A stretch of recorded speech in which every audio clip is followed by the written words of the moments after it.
Türkmenistan geçtiğimiz ay Türkiye ile gerçekleştirdiği enerji mutabakatının ardından Avrupa Birliği ile enerji görüşmelerine hız verdi.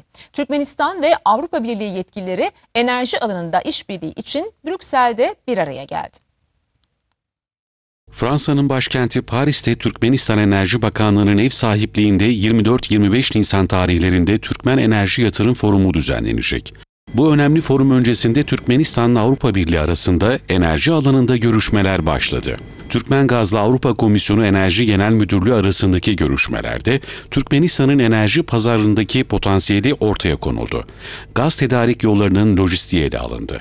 Temiz enerji altyapısının geliştirilmesi, teknoloji transferi ve mali teşviklerin önemi vurgulandı. Türkmenistan yaklaşık 14 trilyon metreküplük doğal gaz rezerviyle dünyada 4. ülke konumunda bulunuyor. Geçen yıl 80 milyar metreküp doğal gaz üreten Türkmenistan'da üretilen gazın yaklaşık 35 milyar metreküpü ülke içinde tüketiliyor. Aşkabat yönetimi son yıllarda Avrupa pazarına da doğal gaz satmayı planlıyor.